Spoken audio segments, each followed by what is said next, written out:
Today we learn about the best and the worst. So let's take a walk to the Geek Shop.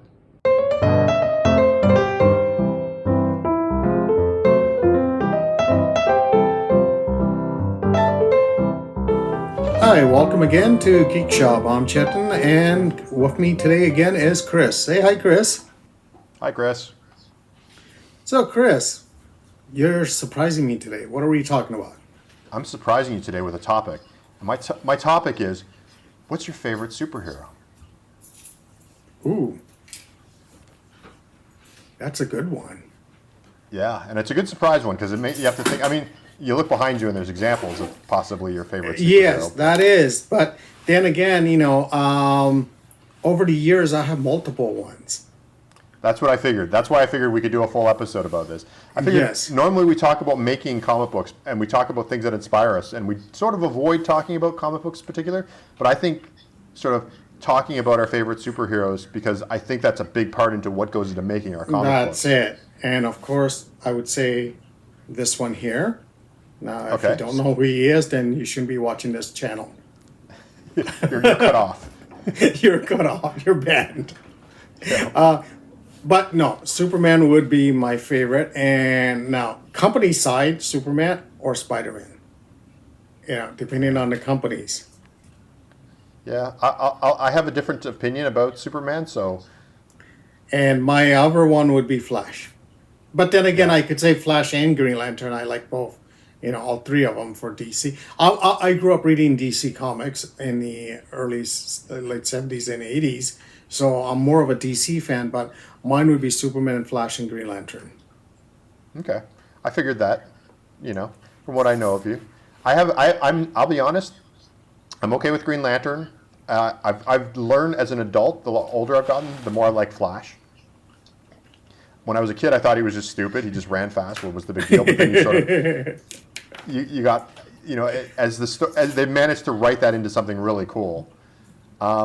I've never really liked reading Superman comics that much. I don't mind when he's with other characters, but on his own, I don't like them because I find that he's a little too powerful and a little too strong. And it's sort of like, other than kryptonite, it's sort of like he's always going to do the right thing. He's always, it's a bit of the Boy Scout thing. And But that's what made it fun for me. Okay. I couldn't get it. Now here's the shocker for me. I can't even guess what your favorite is. My first impression would be Howard the Duck, but no. I did enjoy Howard the Duck. I mean, we've talked about my favorite comic, like early comics was Gru, but like that's not a superhero for sure. But if between Batman and Superman, I'm more Batman. And my favorite characters in comics. What's your overall go-to character? I mean, when I was younger, it was Lobo. Lobo. I was a massive Lobo okay, fan. Okay. I loved Lobo comics. I thought they were just awesome because I loved the sort of the rawness and the sort of counterculture of it. But I kind of got old. I still like reading an occasional Lobo comic, but then it got repetitive, and so I wasn't as into it. But I would say as far as like reading comic books, it's I would say Spider-Man or Batman. Oh, okay. See, I read a lot of Batman comics, but never got into Batman. The thing about Batman is it's like, as a character himself, it's okay, but it's not great. But the villains in Batman comics are so good. True. Like, the best villains. And so it's sort of like, to me, if I was actually my favorite characters in comic books, they're probably more villains than they are heroes. Are you open tomorrow? Okay. See, for me, I would say that's interesting. Yeah, Batman does. Batman, out of all the superheroes, Batman does have most what do you call it? Vast amount of villains and interesting villains. Each one's unique. Yeah, I found Superman villains. There's a few good ones for sure, but there's just a bunch of them I just couldn't like. I guess there's a lot of Superman villains that I looked at and were like, well, he's not really a threat. But Superman was one of those, and this is again the boy in me, where Superman was, villain comes in and whatever, Superman beats him up, saves the day. you Yeah. know, and that's old school comic. Yeah.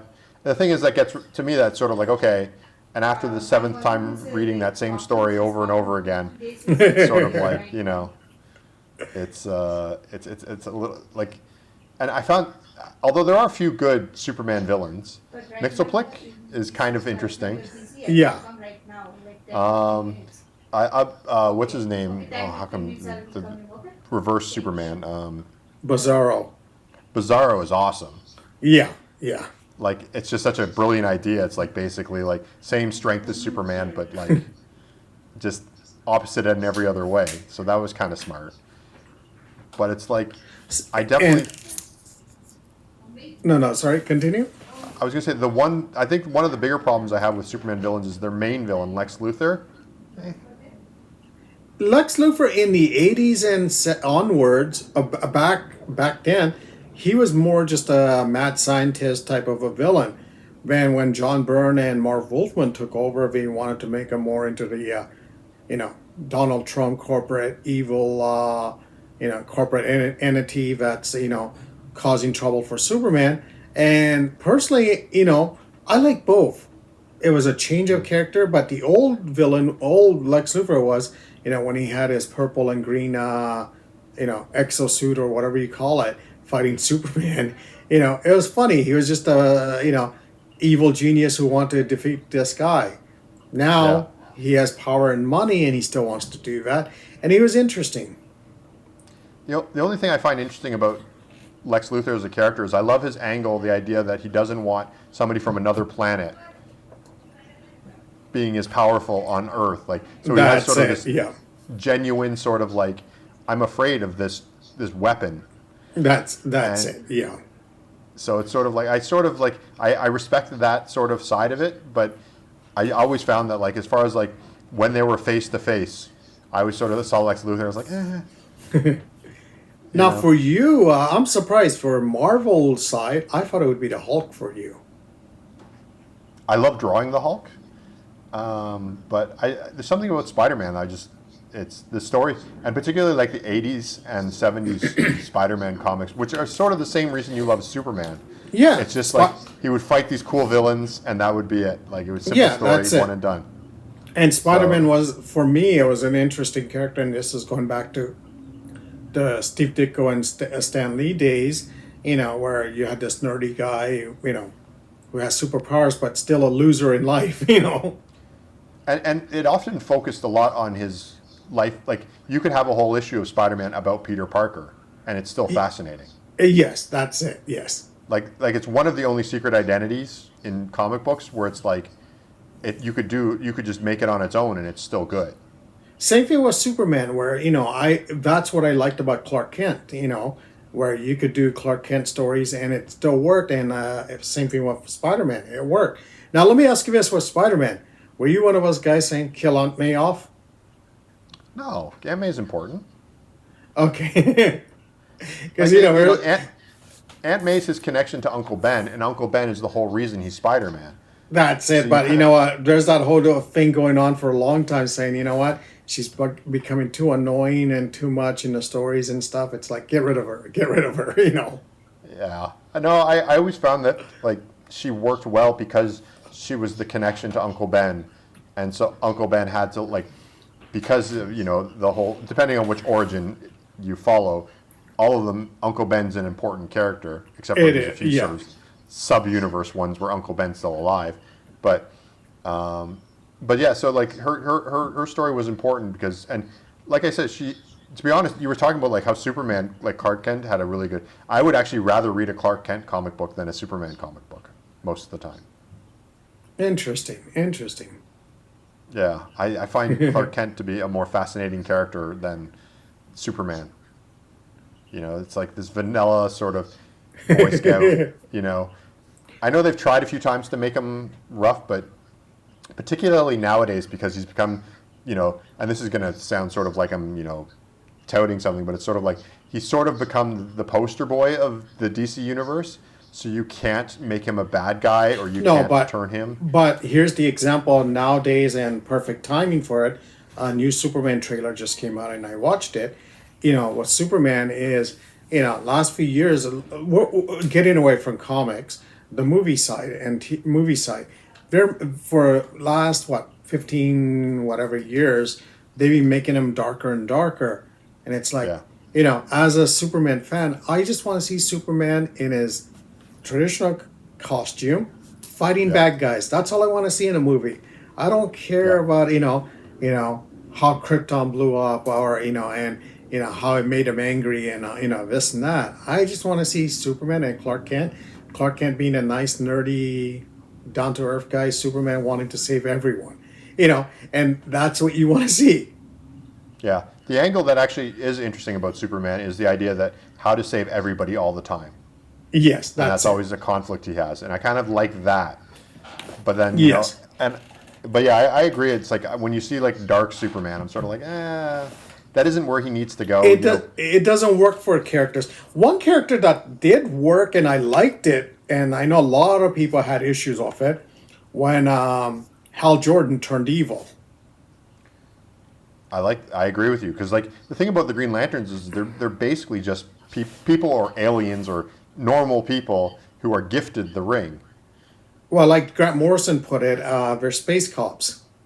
Yeah, but they're gifted the ring. It's not like they're like it's not like it's like their destiny or they've trained for it their whole lives. It's like yes, they're gifted it so they can still have like flaws as characters. Actually, one of the things I love about Green Lantern is not Green Lantern, Hal Jordan, or any of them, but like the idea of the core.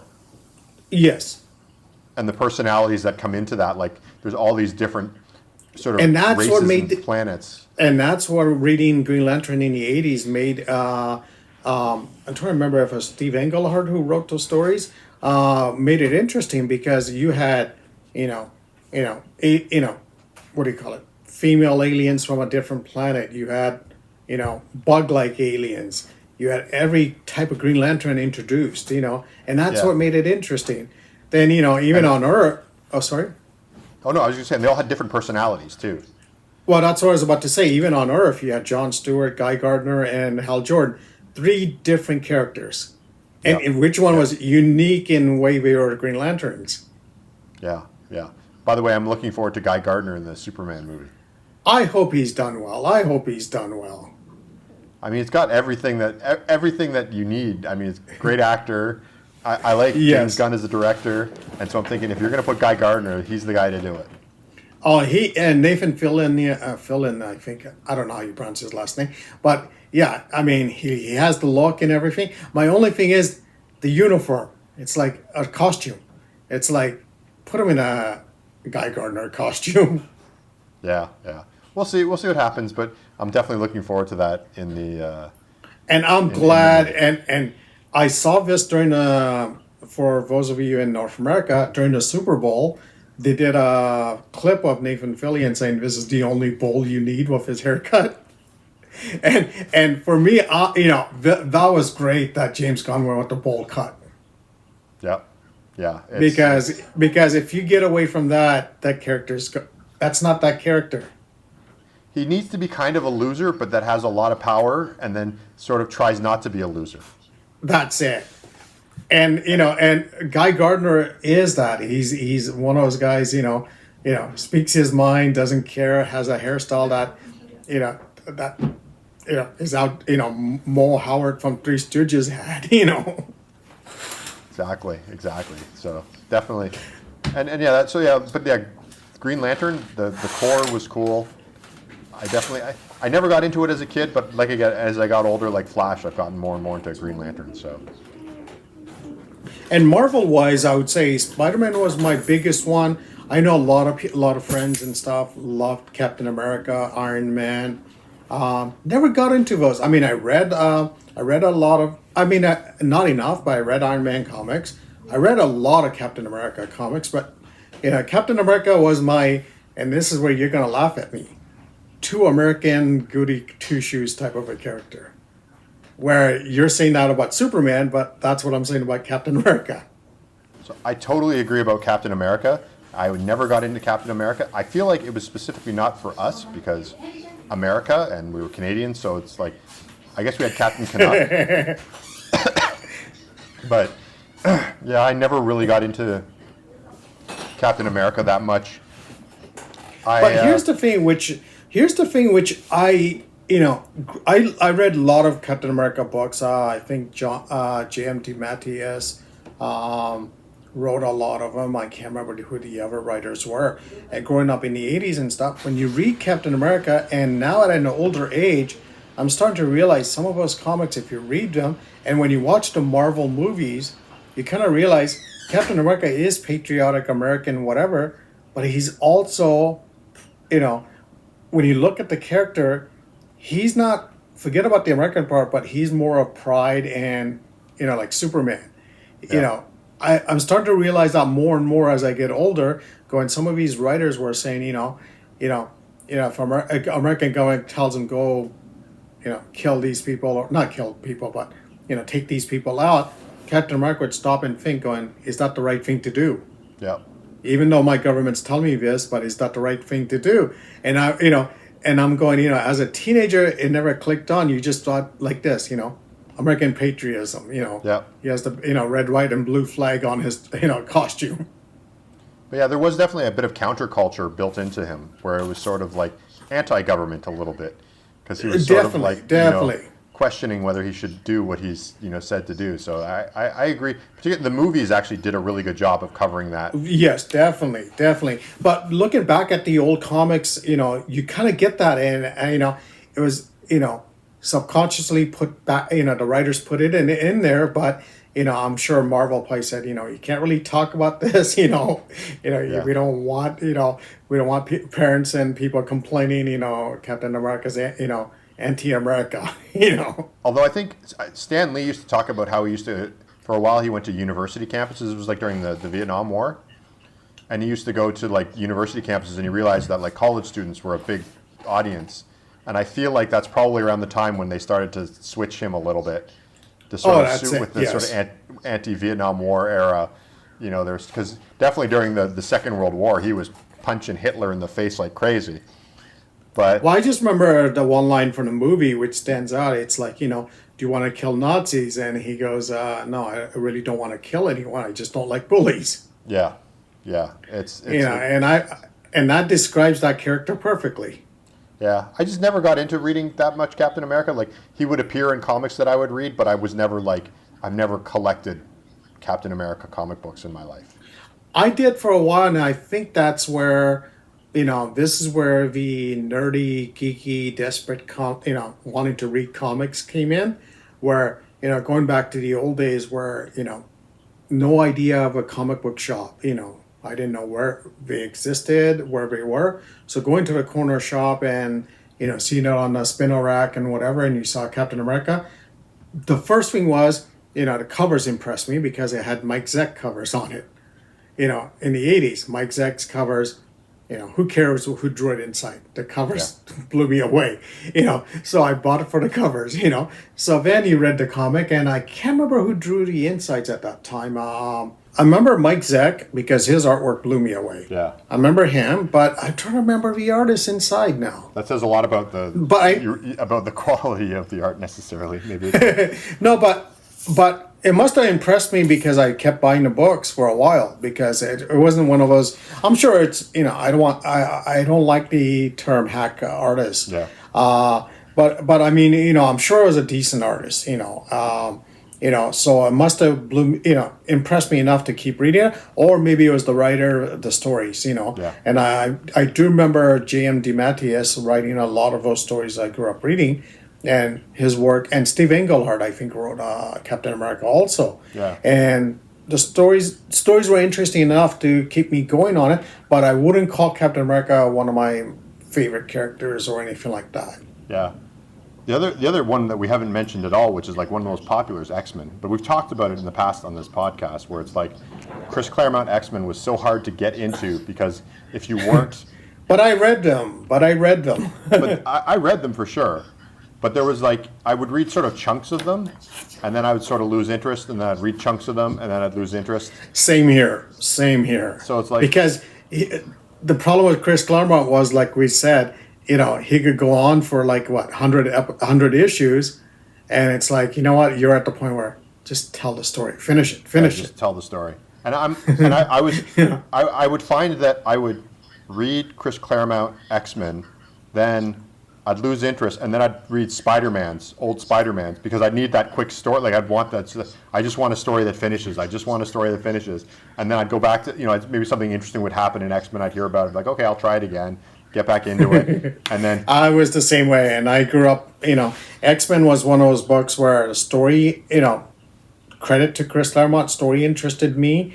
It got you hooked, and also the artwork, John Byrne, John Romita Jr., and later on, all the 90s guys and stuff. They had like a good art team. Paul Smith was one of them that blew me away. But character-wise, X-Men-wise, Wolverine, even to this day, Wolverine's Wolverine. I don't care. Yeah. I like Kitty Pryde more, and Phoenix. Yeah, there's a few characters. I tend to like X-Men as like an assortment. Like I liked when certain combinations happened. There would be an interesting story. There was no character I particularly liked, but there was sort of always and Cyclops was sort of a bit of a Superman, sort of Captain America character, where it was sort of super clean. He had a bit of a jealous streak in him and all that, but it was sort of like it was a little. But he was more patriotic, more loyal to Professor X. Loyal to that's it. So, but I always liked when there was like interesting combinations of characters that would sort of be in a battle and everything like that. So, But see, it's funny that two of us, we did not mention any X-Men characters on the top list. Yeah. Any of them. And, talking to other people might say, Wolverine would be the top list, Yeah. Wolverine's fine, but he's fine. He's good in a group. Like, it's a good group character. Sam Keith did some great Wolverine stuff, like some stories that were really interesting. But, for the most part, I sort of, when I have a Wolverine comic book, I'm sort of like, if he has a good villain or a good other character, like Jubilee and Wolverine together was awesome. But, See, I've never read a Wolverine comic by itself. I remember when the Wolverine series came out, I looked at the issue by John Buscema, looked at it, just did not, it's a character I'm not interested in. Yeah, most of the time. Now, mind you, oh, sorry? I was going to say, most of the time a good Wolverine story is based on how good the art and writer is. Even that, honestly, the only Wolverine, no, actually, I take this back. The only Wolverine story that, now that you mentioned that I did buy was the Barry Windsor Smith origin story. Yeah, the origin, that was amazing. Yeah, but again, that's the writer and he wrote it and drew it, but did I buy it more for the art or did I buy it for the character? Yeah. It's more for the art. The same with the Sam Keith. Like, I love the Sam Keith Wolverine stuff, but like, I if you asked me like what was the story about, I'd have a hard time remembering. Yes, that's it. Yeah. But for a character like Wolverine, I love the X-Men. X-Men, and he works in a group settings. For me, I liked it, and I was more willing to buy X-Men comics over Wolverine solo stories. Yeah, for sure. But everybody loved him for some reason. Now here's a question for you: favorite characters. What's your least favorite character? I have something set up for this, and there's a caveat.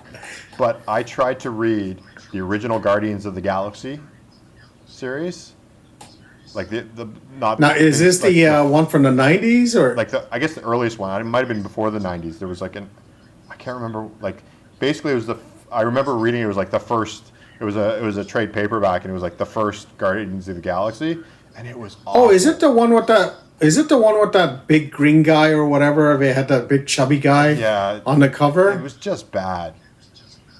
Okay. Like early Guardians, like to be honest, like I read it because I thought, well, let's see what James Gunn, because I like the movies, and then they subsequently, like the comics that are based more on that series, I was like, oh yeah, these are great. But then I thought, like, this is I sort of did research. I was like, this is older than that, and I'm like, okay, let's see what was going on. And then I looked at like the first few issues, and I was like, this is just garbage. Like it was just so boring and just bad, and like so to me, early Guardians of the Galaxy is awful. And also Suicide Squad when it first started. No, the 80s comic was great. There was one, I can't remember, there was one series, I don't remember, maybe it wasn't when it first started. There was one series of Suicide Squad that I remember reading, and I was like, it just got silly, like not good silly, but just silly. Now read the '80s one. John Ostrander Okay. and Luke McDonnell, I think his name. They did the story, and it was good. Okay. '80s one was good. I mean, I love the concept of Suicide Squad, but it's just like, if you don't have, again, if you don't have good characters in that, what are you wasting? It can be a bad waste of time. And sometimes they used to take sometimes in Suicide Squad they'd take goofy characters that were bad and just try and like turn them into this group and try and make it like, let's get the stupidest characters and put them together. It's like they're stupid characters because they're stupid characters. Like, Yeah. get rid of them. They're done. But again, you know what? If you have a good writer and an art team, you could do amazing things with bad characters. For sure. And look at Justice League from the '80s. Keith Giffen and J.M. DeMatteis and Kevin McGuire. They took like no-name characters. I mean, second-rate Justice League characters and did an amazing job of them. It's true. It's very true. And even some of the animated shows. There was a Harley and what was it, the Harlequin and Poison Ivy show. I don't know if you've seen the cartoon. It's on Netflix. No, It's no. like it's like an R-rated cartoon. Oh, really? Yeah, like Harlequin and what's her name, Poison Ivy are actually are lovers in it. Oh, wow. So it's like very X-rated. But like they brought Kite Man in, and Kite Man is an amazing character in that show. Like he's hilarious. Who? Kite Man. Yes. Kite Man. Like, yes, I remember that name. Yeah. So there's a whole bunch of like really B-level characters that are hilarious and are great. So you can definitely bring bad characters alive, but sometimes it's like it's a challenge that not all writers can manage. No, that's it. Yeah. So it's like So what's your least favorite character? You know what? I would say growing up, I tried buying the comic, could not get into it. 4. Yeah, that's Where, reason being is, I hate to say it, when, the writing, I mean, they had good writers on it, but when you have Val, V, and all that, maybe it just went overboard. And it just like, as a kid, it's like, maybe it's just like, I don't want to read this, I feel like the movies got it right when they decided to inject the humor. Like they started making fun of it. The movie made me like that character. Yep. And I think that's where you have to go. Comic wise, I would say if I had a choice between reading Thor comic or a Captain America, I would definitely not even think about pick up a Captain America comic. I agree, totally. And it was just one of those characters that just, I don't know, it just never interested me until the movie actually made me like that character. Yeah, although I haven't read the comics since the movie, so I don't know if they've improved it or gone that direction. So Same. I haven't read any of the comics since early '80s. Yeah, so that's how much I just like don't like that character. Don't want to read it. Yeah, and it's funny. One of the characters, similar time, same. I don't think I read that many Doctor Strange comic books. Not that I think they were bad, but I just don't think they were designed for me. I agree on same thing with you. Doctor Strange was never a character that I would consciously go out and buy a comic. But reason I bought the comic was because of the art. Yeah. It had Michael Golden art in it at that time in the 80s. And it was amazing art in it. And it could get surreal. Like you kind of get a little bit more than just your buildings and cities. Like Yeah. So it had things about it but I sort of story-wise, I know that they were going for, like that was, again, I was talking about Stan Lee and talking about where he wanted to go to, where he went to universities. He was talking about like he would tour university campuses because he wanted to do comic books for like university students in like the 60s and 70s. And that character was designed for kids dropping acid in the 60s and 70s. That's it. Yes, that's it. And I just wasn't that kid. So. But I think, for me, I think with that character, I think the art, you tell me, you could ask me what happened in those stories, I can't tell you. Yeah. I don't remember the stories, but I remember the art clearly. Yeah. Michael Golden was one of the biggest artists in that book that blew me away. But yeah, story-wise, you're like, eh. Yeah. Yeah. I mean, his costume and everything, you know. So even now, even the movie was good. I like both. Two movies, right? Yeah, two movies. I like the movies. Everything movie did well. Everything, but still, it's one of those characters that I wouldn't go out and, hey, I want to read a Doctor Strange comic. Yep, I still wouldn't either. So although they injected a bit of humor in him, like they did Thor in the movies, They did. you know. But then again, I don't know what the comic's like. If he's a humorous character, or if he's more, serious. Yeah. Like what they make him out to be as a arrogant doctor. Nose held up high type of attitude. Yeah, it's true. It's true. It's yeah. Unfortunately, you just don't have time in life to read everything, so you kind of have to pick and choose. No, but you know what? But that was the good part in the growing up as a teenager was, you saw a comic, but mind you, at that time the comic was 50 cents, 75 cents, so you were more willing to go and say, hey, I want to try this. It could be worth it, Yeah. Where nowadays when you see the cover price and stuff, you're not willing to take that chance. Whereas sometimes if I go to a comic shop, I have done this before, where look for the dollar bins. Yeah. And if you see something interesting, you go, hey, I want to take a chance with this. Even if it's an older 70s, 80s comic, you'll buy it and look at it and go, hey, sometimes it's good, sometimes it's bad. Your local library is also a good place to do that. Libraries, what is that? I have they have digital libraries too. So Toronto Library has an amazing comic collection in digital form. No, a lot of libraries. Even my local library has graphic novels, and yeah, very good selection of It's it. a good place to just pick up a book and try it out, and if you like it, you can buy them or whatever, So But the good thing with comics is, I will have to say, is especially and I think that,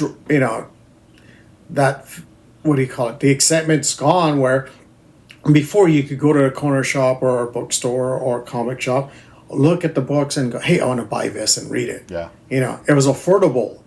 Now I think it's a price range where, as a parent, even I took my daughter to a bookstore just yesterday to get some manga books, and you look at it, and the first thing I looked at was one of the books. I looked at the cover price. I'm going, no, no, no.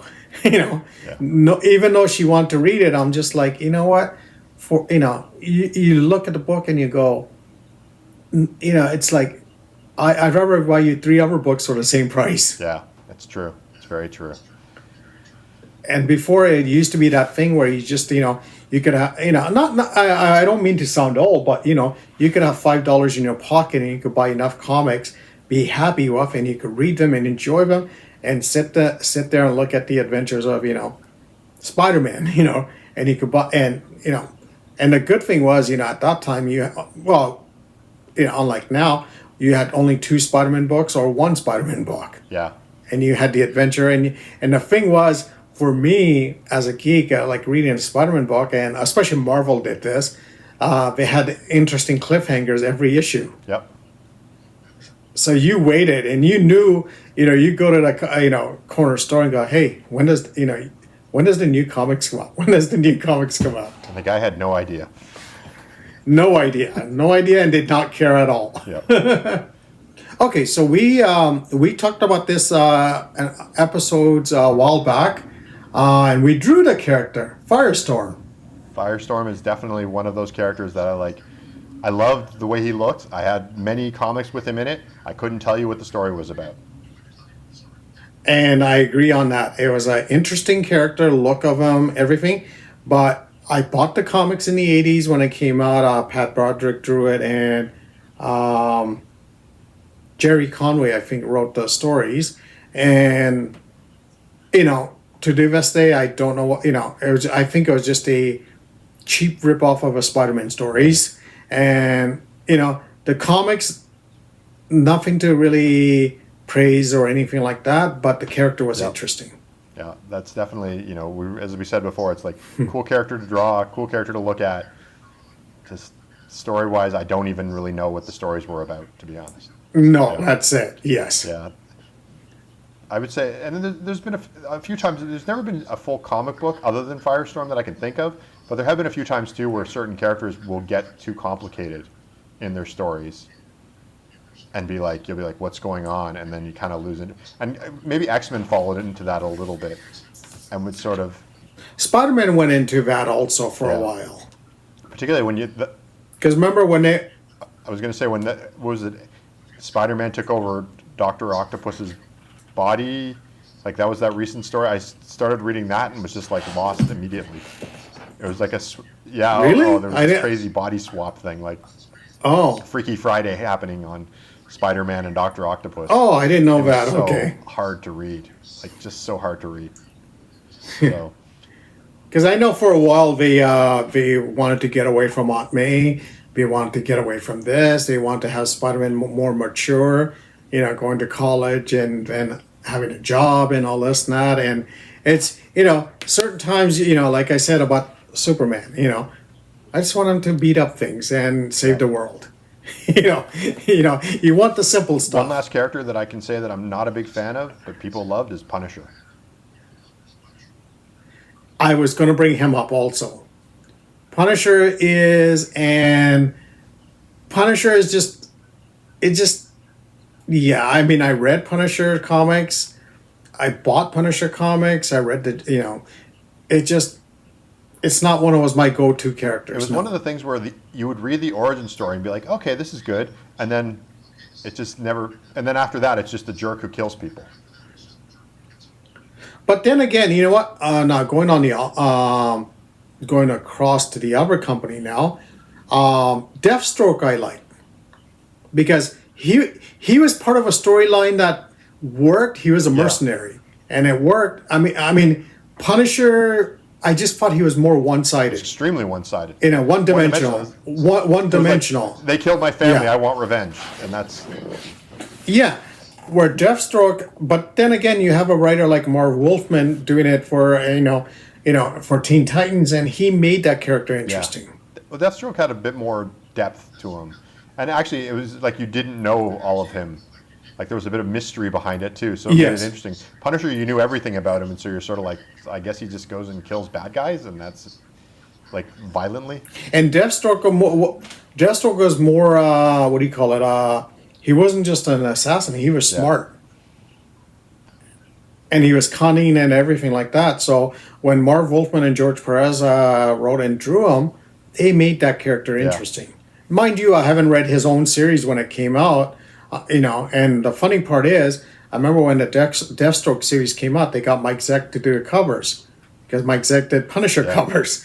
It's like, I think that's when DC was trying to make him like more of a Punisher character. But in the early 80s and mid 80s, he was a good character. Teen Titans was a bit better during that time as well. Like that was sort of the It prime. was. He had good foes. Like it was a good battle. Like it made sense. So, Teen Titans is a series that like I think it gets great, then horrible, then great. It keeps doing this. Yes. Like, to be honest, and you can hate me for it, but Teen Titans Go as a cartoon series is fantastic. And my kids watched it when they were little, and first I was going, this is stupid. But as you watch it, you're going, wait a minute, you know what? This is not bad. It's smart, and it's kind of brilliant. And when they actually have Marv Wolfman and George Perez in it, that's even better. It was kind of a brilliant show, and again, it shows there were good characters and the idea of having them, but then they also worked as serious characters. Like they work on so many levels. But I find that up and down. Like they were in the '90s, they were like, ugh. But then the Teen Titans TV show they did, I think, what was it, 2 seasons or 3 seasons? It was good. It was faithful to the comic. It was very good. It was faithful to the 80s comic, though. But it was good. I liked it because that's what I grew up with. But the 80s Teen Titans was great. For me, yes.